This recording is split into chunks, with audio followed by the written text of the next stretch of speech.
मेरा नाम गुलाम मोहम्मद, इलाका फिरोजल्ला। वो मेरी 64-65 उम्र हो गई जनाब।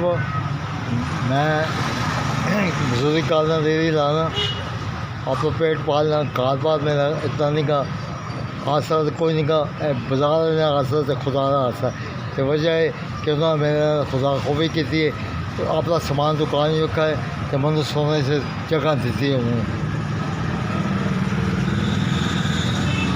रेहड़ी लाना की 7 बजे तो रात मैं 8-9 बजे इसी दुकान ही सोना। तो सारी उम्र मैं मजदूरी कर रही है। जब भी मैं होश संभाली माँ प्यो मोया तो बहुत मौजूद हूँ। मैं किसी के हाथ तली पिलाना गवारा नहीं किया, क्यों मैंने 2 टाइम की रोटी मिल जाए शुक्र है।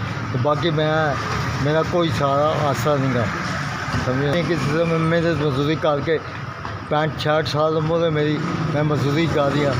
तो बाजार कभी मेरा थोड़ी बहुती हेल्प कर दें, चाह रोटी छोटी पा दी।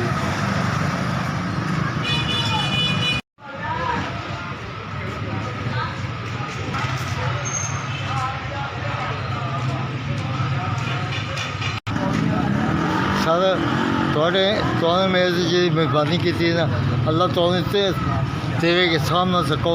तो बाकी मैं बड़ा मस्किन है, मैं दुआ करूँगा कि अल्लाह ताला ज़िंदगी दे। लो जनाब, अल्लाह ताला ज़िंदगी दे तो कारोबार समझे ना इतना रिज़्क दे कि तुम साम ना सको।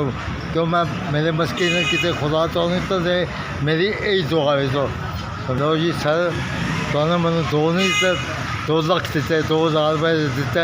मेरा बड़ा दिल खुश हुआ। मैं दुआ राती सोने वक्त भी थोड़े से दुआ करूँगा।